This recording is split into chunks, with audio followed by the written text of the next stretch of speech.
and welcome to a brand new episode of Black, White, and Red All Over. I'm Victor Dandridge. Ryan Seymore. Oh my gosh, This episode is already starting off just right. Y'all don't even know. Fantastical. Oh, the references. So many references. So good. Okay, so there were a lot of books that came out. Yeah, there were too many. Like, I just like the number of books. Like, we were cutting books, and we still have 6 out here. Yes, like 6 each, and we still were like, no, let me put that. I don't have time to do this one. Why are y'all trying to kill us? Yeah. Y'all know we have a certain amount of time that our viewers watch. Yeah. We only have so long, okay? Like 3 or 4 Spider-Man books. DC with 2 monster books. Right! It just... At the same time, y'all know there are other weeks. Yeah. Y'all know that, right? Yeah, there's multiple Wednesdays within this thing we call a month. I'm just throwing it out there. You guys are layer cake. Okay, that's cool. They need to hire a time scientist to be able to be like, oh, see Time guys. scientist. Yeah. I can't. I don't have a comeback for that. Yeah. Time scientist. I'm with it.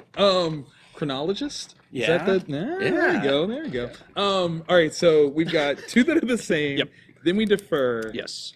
What are we talking right now? Because up top we both have Beyonders. Yes, we do. We both have Heroes and Crises. That we definitely do. Oh man, tell me about yours. Tell me about the one that you did not read the same as me. I went Punisher. That sounds very fun. This is Punisher at its finest. Okay. We're talking street level, killing without conscience, handling business, okay? Frank is here. He's here to stay. Get out of his way or he's going to shoot you in the face. That's Frank Castle, okay? Like literally. Yeah. Last issue, you know it's a real thing when the UN is having their big talk, this big meeting. They're aiming to get a country validated, verified, if you will, like Twitter, straight verified country. Get the blue check. Right? Yeah. The Mandarin is who is representing, speaking on behalf of to initiate, because you got to have somebody to vouch for you, right? You got to be blessed in, essentially. Yeah. The Mandarin, obviously high caliber vote there, is in the midst of talking, and Punisher shoots him in the face in the midst of the UN, okay? Let that set the bar. That was issue 1, okay? Yeah. When Frank Castle kills the Mandarin at the UN on TV. Yeah. You know this is not going to be a little light reading book. No. It's gonna have a bit of darkness. It's gonna have a bit of frankness. Let's just say like this. Frank Castle, coming off of Secret Empire, does not appreciate the fact that he was tricked into following Hydra Cap. Yeah. He's got a real mad on to make up for Stevel's bad behavior, and all of Hydra has to find out what's good. You know that, I mean, I'm serious. Like, this is the type of book, like, literally, you know what they say about Hydra. Yeah. You cut one head off to replace it. He will find out. Yeah, Is that true? We're gonna find out today. Oh, that's actually amazing. You don't even know. When in I can't spoil it, but when Frank goes on like a tirade like this, how do you stop him? You don't. Just. But some people try. Some very fine people try. Happy anniversary, y'all. Okay, that's your one clue. That's all right. What did you read that was different? I went to the other end of the spectrum. so I went for Marvelous Murder. Yeah. You went like hyper violence and I went Maneaters. That sounds violent. No, it kind of is. Okay, right? It is. It's got a component to it. All right, so Chelsea Kane, right? Kate Nemchek, and Rachel Rosenberg are the Hey, Michelle, I love you. Yeah, I bought that print from you. Yes. So what happens in the story is there's kind of like in Chew, where there's this like bird flu epidemic, and then chicken becomes okay. So that's similar kind of concept in the sense that. What's it called? Toxoplasmosis, the thing that's in cat poop. That's all the bad. Yeah. Mutates, and some women, when infected with it, during their time of the month, will turn into a giant cat and kill people. Whoa, hold on. Yeah. You're saying central theme of this title is menstrual fueled cat ladies? Kind of. Okay. That's the hook. Okay. But the rest of the story is very, very fun. This is going to sound so... As I'm reading it, I'm thinking my wife and my oldest daughter, Tierna, would absolutely love this book. It's super, super fun. I don't need that pen. Get that pen. There was no pen. Get that pen. And like, yeah, so it's the people apparently are starting to put like estrogen in the water to prevent the cycle from yeah, but it's done as a comedy. Like there's so many like inside jokes. Very, very cool. I want to read this. Yeah, no, it was solid. It was definitely solid. A really, really entertaining strike at the patriarchy. And one of the 2 variant covers for it has glitter. So I'm so glad my daughter didn't see that. Oh my God. I would have had to explain so many things. So many things. So many things. Yeah, that would have been a... Oh my God. That would have been a teaching moment. Listen. And she's at that age where this could happen.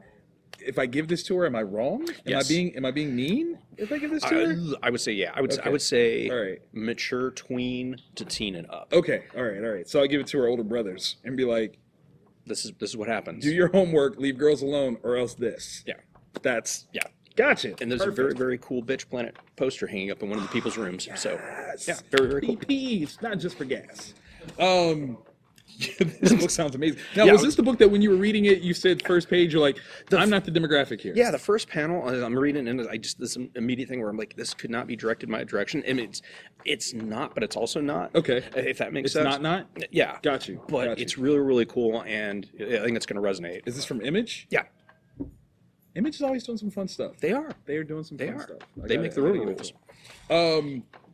Okay, so only because this is a number 2, am I suggesting that we speak about it second? Okay. Beyonders number 2. Aftershock. Yes. Paul Jenkins. Sinclair. See, this is something that bothers me. Yeah. And this is like a very Ryan thing to be bothered by. When Paul, because he's obviously watching, right? When you're at the shop, I really, really, really wish I would have known that you were into all this, because we could have just like ran to the bar and then just yammered. I'm almost glad that he didn't know, because y'all would still be talking about it right now. Oh yeah, like seriously. Yeah. No, it would upset me, because y'all would have like little Twitter conversations that I would end up seeing, and you're like, remember that thing, the thing, and I wouldn't have any idea what you're talking about, and I would feel totally jealous. Yeah. Like weird random pictures of like the Rosslyn Church or something. You're like, why is there a statue in this? Rosslyn Church? What is that? Dang it. Okay. You guys are better than X-Files right now. All right, so... But this is like an X-Files. It like, is! So much cooler. Okay, so here's the thing. Have you figured out the cipher for this? I have not. Okay. I have not. I've never been good at ciphers. Okay. And it makes me angry because it's right there. It's like, right you know there. it's there. All the answers you can right see there. it. Yeah. I didn't read issue 1 of this. Okay. So I came into this one blind, having missed out on issue 1 and kicked myself on it. I love this. Yeah. It's super fun. You don't have to know all of like the conspiracies and whatnot. But you can get it. Yeah, and when you do know all the conspiracies, it's just a ton of Easter eggs that makes it even cooler. Okay. What, if you can, without spoiling, what was the coolest little conspiratorial thing that they gave you in this issue? Oh, in this one? Yeah. The overlay. Yeah, that was cool. Because I was trying to figure out, like, how are those two things going to get connected? That was cool. And then it makes sense, and I'm like, oh, and then all the math, and then it creates a... Yeah. That's awesome. I'm very excited for where this is going to go. I was immediately enthralled and was like, I would watch this. Yeah. Like, it has a very cinematic sort of vibe to it. Yes. Give me... I mean, it's like Bones meets Fringe. Yeah. I'm there. Yeah. I watch both of those shows. So, yeah. Lee, obviously, you watch... Tell me if that is something that's on the cards. I need to know why Aftershock is not being sought after to turn these in. I mean, these should be properties that we're seeing immediately. Yeah. Because this has got so much potential for that. Yes. And we've got X-Files, right? Hugely popular, have several comebacks, a couple movies, Fringe, right? I mean, it's there. Come on. Just pick it up, and it can be done in like... It's got that kind of Lost City Explorers vibe, and it kind of skews a little bit younger, but there's a lot of action without it being like a Jerry Bruckheimer action. Right. And it's got Corgi It's Bud. got a one-eyed Corgi. Corgi Bud in it. Which is critical Come on. for the story, actually. Very, very important. Yeah. Corgi Bud.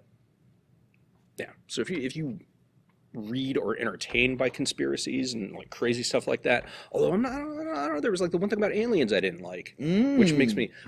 That was a statement. That was a statement. Yeah. They did make a definitive. Yeah. Would you have a party, a conspiratorial party, if you will, of we watch like an episode or few of X-Files, National Treasure, and then book club this series right here. Yeah. Boom. That's my next birthday party, y'all. Guaranteed. That's happening. It would be fun. I'm just saying. Okay. I like. I enjoyed this a lot. Oh my gosh. Yeah. St. Clair's artwork. I've been a fan since Fujitsu. Yeah. So I'm glad that you're staying within the AfterShock family, because I like your stuff a lot. Stuff. Very, very much so. Speaking of artwork that I liked a lot, yeah, DC Comics, Heroes in Crisis. How do you drop 2 hammers in the same week? Boom, boom, boom. Okay, so Tom King is changing the game. Yeah. Point blank, period. I actually just made like a argument over the interwebs that in terms of mass market popularity and saying who is the best in the game, while even a split, win is still a win for Tom King winning Eisner this year, this series could very well just be cherry on that. However, I don't like dark DC stories like this. This one's going to be dark. This one's going to be super dark. Really super duper dark. Yeah. Immediately brings to mind Identity Crisis. And Identity Crisis exists. It does exist. Yeah. And I hate it not because it exists, but because it's there. Like it's a type of story that I don't want to see DC Comics do. Is that weird? No, I don't know. Like, it's sold really well. Yeah. But it's well written. I definitely give it that. But I don't like what it says for the DC universe. Yeah, because it puts these characters in sort of less than black and white terms. Yeah. And that, I mean, there are characters that you can do that with. Yeah. Dark Knight Returns, not a problem. Yeah. Killing Joke, not a problem. Identity Crisis, Big Blue can't be. Yeah, that's the thing. You can't do that with Big Blue. Yeah, just go ahead and mind wipe him. It's cool. Just no, he is that line. Right. Like, it's just. And I fear, as much as I love Tom King's getting ready to step full on into that place, and I'm like, no. But the thing is, pretty. I trust him to do it. I do too, and this is so conflicting. Yeah, because it crosses the line, but at the same time, it's going to be crossed with such panache. Oh man, it's going to be good, man. Because there's just so many things about it that are right. Yeah, you got the intrigue. You got the big three. Yeah, doing what the big three do. That's number 1, 2, and 3. This concept is great. The Sanctuary. Yeah, a place where you can go and get the sort of emotional and psychological catharsis that you need to continue doing what you do best. Because obviously there's going to be a level of psychological damage that you're going to suffer through all this. Because if you're fighting in a city, there's going to be bystanders that get hurt. Oh man, you can't internalize that forever. Not without something really horrible happening. Yeah, and you got to be able to let that out. Yeah. God, this is gonna be such a big story. It's gonna be big. No, it's really it really is neat. And I was initially worried that it was gonna be nothing but like heroes, talking to like a counselor, and that's we're gonna need that. I think we will. Like, we will need the Sanctuary Facebook page. But man, it's very cool because it starts off and it's Booster and it's Harley, and they're gonna fight, and that's where I thought you're like, oh, okay, here we go, another superhero fight. Ping, ping, ping, ping, ping, ping. And woven throughout that are clips of different characters at the Sanctuary, kind of talking to what I think is a therapist, but we don't know yet. It's very MTV, like the Real World. Yeah, like when the confessional room. Yeah, like they bare their soul. It's Jersey Shore, like, but with superheroes. Yeah. No, it actually works. Yeah, it does. What I love, though, is that you get introduced to some characters that are very underused. Yeah. I mean, Blue Jay. Nobody uses Blue Jay. Right? I honestly can't think of the last time. Exactly. Hotspot? Yeah. Like, not since Teen Titans. Not Teen Titans Go. Yeah. Teen Titans. Have I seen anything with him in it? Like, this one's a big one. Yeah. Yeah, I think the players involved it's gonna make it very, very interesting. How this one, it got expanded. What is it, 9 issues? I think it's 9. So, And you look at every other thing that Tom has had, where he's like, I'm going to tell a finite story. It's going to be a miniseries, but it's going to be longer. Mr. Miracle, Vision, Sheriff of Baghdad. Right? Like winner, chicken dinner. Give it to me. As much as I don't want this book to come out and be what it looks like it's obviously going to be, I can't wait to read it. It's amazing. I can't wait it's to read amazing. It's one that I was worried I ordered too many. No. No such animal. Yeah. No such animal, man. Yeah, no. Yeah. This is going to be a good one. This is going to be a good one. Yeah. Clayman on artwork. Can I get a gorgeous. shout out? Like, yeah, there's nothing. Like even the lettering is good. is like for beautiful. no reason. Like, oh my god, that scene where Superman is flying. Yeah, that's such a perfect showcase. Yeah, so kinetic and so good. Yeah, I can't wait. You guys will like when you get to read this. Yeah, you'll know exactly what we're talking about. You'll see that spread and you'll go, that's fantastic. That right there. Yeah, that's what that is. Oh. So good. Yeah. So good. And we aren't even... we're halfway through. At this point, you know what it's time for? Honorable mentions! Gosh. Like, we gushed a whole bunch. This is... All right. This is all top shelf stuff. That Any other week, dude, it's the acrylic stuff. It was so difficult to really figure out. It's more like we ran out of acrylic. You know, I like that statement. Then we have honorable mentions. I like that week. statement. I absolutely like that statement. That's exactly what happened. Ran out of acrylic. That's Where's our props manager? We need more acrylic, sir. More acrylic. I don't think that's the finger you point with. When I'm trying to be nice, it is. Otherwise, I'm gonna get stabbed. Throwing stuff. It gets violent over here. Come to Comic Town, get stabbed, son. So it's part of the ambiance.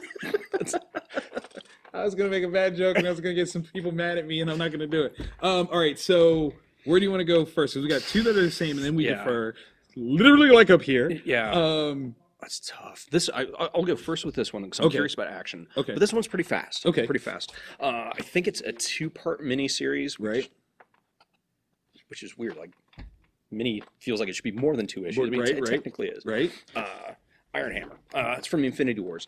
The current ongoing thing where Gamora is beginning to gather up gems to do stuff kind of like her father, except not as evil supposedly. It always ends well. And these are like one-shots and 2 or 3 issue miniseries where they're taking multiple characters and kind of converging them. So last week was Doctor Strange and Captain America. So like Sorcerer Supreme Captain America. Okay. This one is Tony Stark and Thor. Okay. And it's the entire universe. So it isn't just... So with this setup, Gamora takes the universe, folds it in half. So instead of smiting half the universe, people meld together. Kind of? As kind of like an internal amalgam series? Kind of. Okay. All right. Because this one, you'll see when you go to your shop and buy the book. So that's like Stark as Thor, or Iron Man as Thor. Okay. And then Malekith. So it's like... Okay. Yeah, like Crimson Dynamo. Right. And then I saw that combo at the end. Yeah. That one. Yeah. And I was like, oh. Yeah.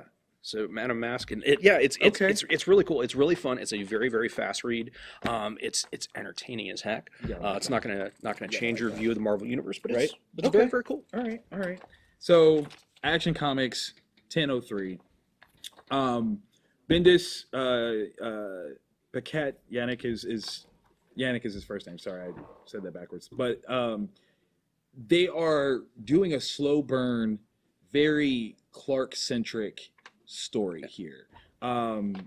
Clearly, there is this secret group. Like if you've seen on the internet, they've been talking about it. Like basically, Bendis is creating a court of owls for the Superman mythos. Okay. So there's this group of people that are steadily trying to bring down the Man of Steel. And in this one, a move is made, and it is very it's methodical. Okay. It's effective, but at the same time, it shows the classic reason why certain characters in the DC universe are who they are. Okay. Like you read this and you go, yeah, that was cool. Like there are moments and you're like, that was cool. Yeah. I've enjoyed this run. Obviously, this David Mack cover is delicious. Yes. If it was a scratch and sniff, it would smell like joy. But it's quite pretty. But no, I think like this run of Bendis's work is coming at Superman from such a very man perspective. Like a lot of people say, they're like, oh, I'm gonna write the man instead of the super. Literally what this is, and it's coming out really, really well. So, if possible, because I know that he's going to be a guest of honor at CXC this weekend, perhaps we might be able to get him to speak upon some of these things when he does his talkie. Yeah, because it's a different approach. Like, very much so. It's not writing a Superman story; it's writing a Clark story. Right. But Clark is Superman, which sounds like a conflict, but it's not. Yeah. It's really not. It's just more of a very determined point of view. I want to end this on the right note. So let's talk Doomsday Clock first. Okay. That is how I fulfill my blood debt. Yes. Yes. I actually get that reference. All right, so Doomsday Clock, 7 of 12, major hiatus. This thing is more late than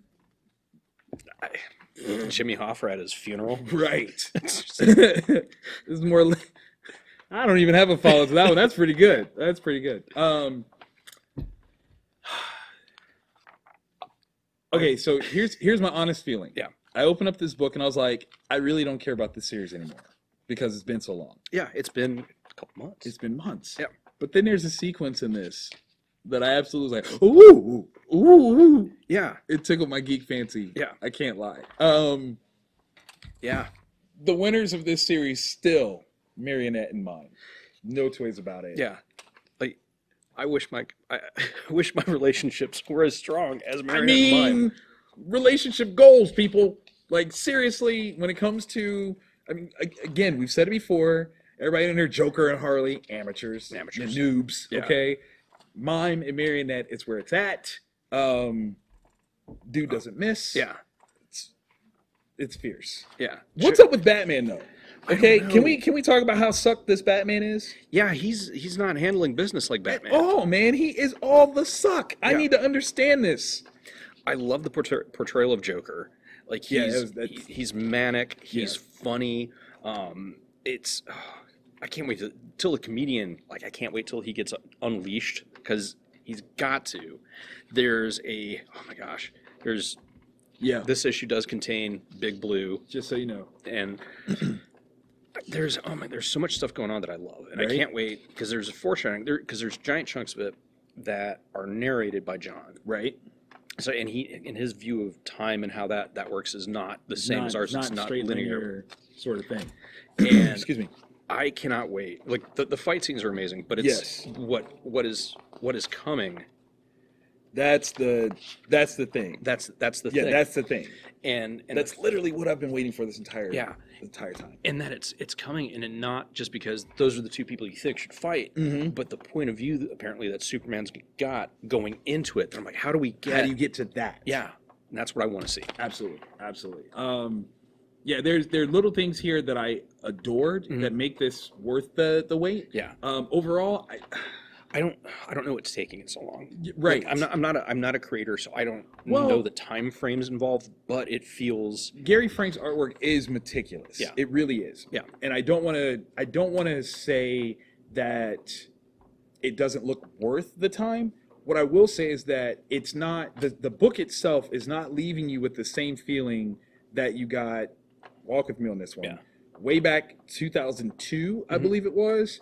Ultimates, Volume 1. Yeah. In between issues 4 and 5 was like 8 months. Yeah. Like it took forever. Yeah.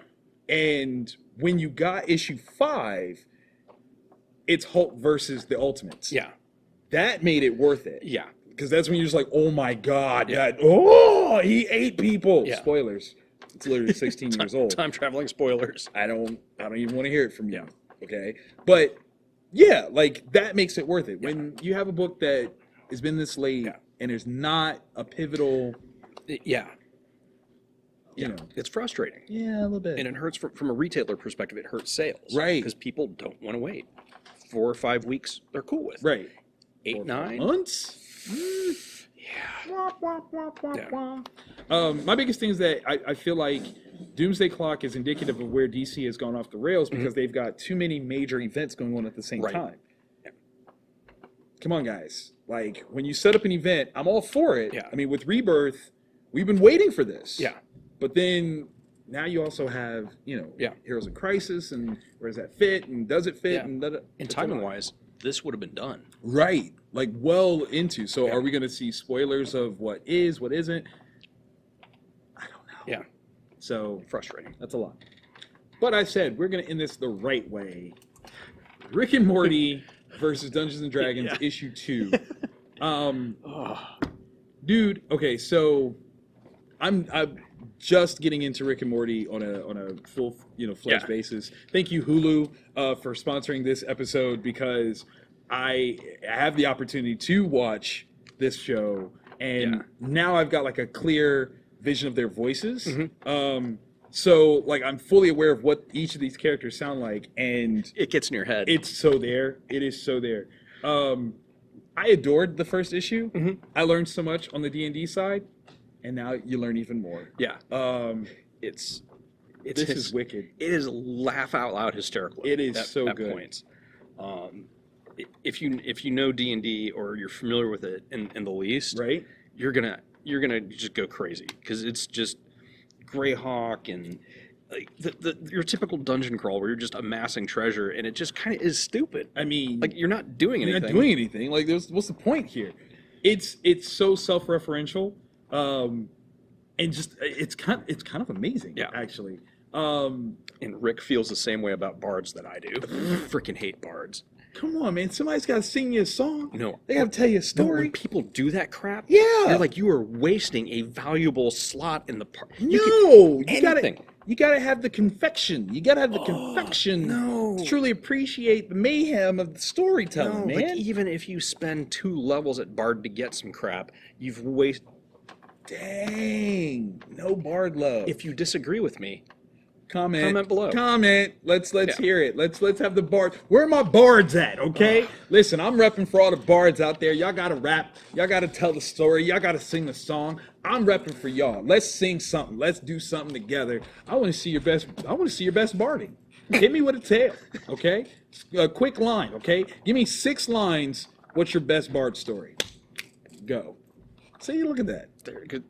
Nobody's gonna answer because there are no best bard stories ever. That's messed up. Okay, so this figure that blood oathy person, Gary. His name's Gary. That's the best part. It is the best part. It is his name. Is that what I think it is? I thought. Okay. I thought, like, I'm like, that looks a lot like... It does look a lot like. And so that's why I was like, is that what I think it is? Because that's hilarious if that's what you're using it for. This is all around hilarious. Yeah. And all around hilarious. A bigger chunk of the family now is playing D&D, and they're in this holodeck sort of like high-tech virtual world. It's got Summer. It's oh my gosh. Yeah. Everybody's there except for Jerry. And so, I didn't... Okay, is that a story thing? Because obviously I'm not that far in the show. Jerry's a piece of crap. Okay. Like he is. Right. And one of my favorite parts is the hair that Morty has got. Oh, my God. Morty's haircut, I respect. But, it's just... I'm not going to make no jokes. No jokes. I refuse. You can't box me in that corner. Not doing it. Absolutely hysterical. Okay, I have to admit, like, I am so new at this. Like, I just saw the Pluto as a Planet episode. And so, Jerry, I don't love him at all. He's terrible. And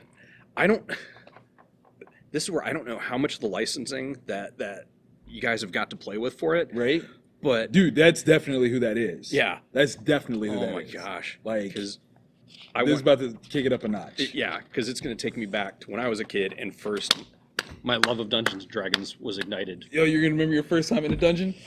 Yeah. We're talking about a game, people. Get your head out the gutter. This time.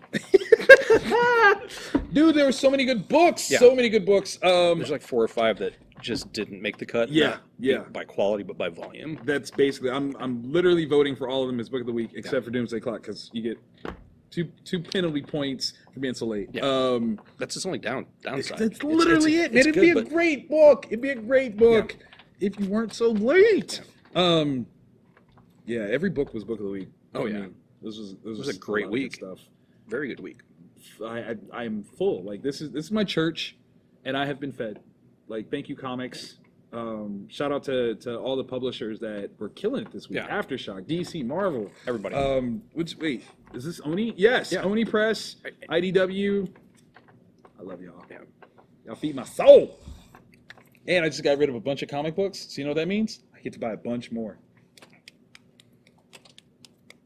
As always, guys, if this is your first time watching the episode, hit the subscribe button because we need mad subscribers. We're trying to get to that 1,000 subscriber mark. Yeah, we're about 160 off. And I'm looking at you beautiful, wonderful, intelligent people that have so much to contribute and so much for us to share with you. Yes, And Ted.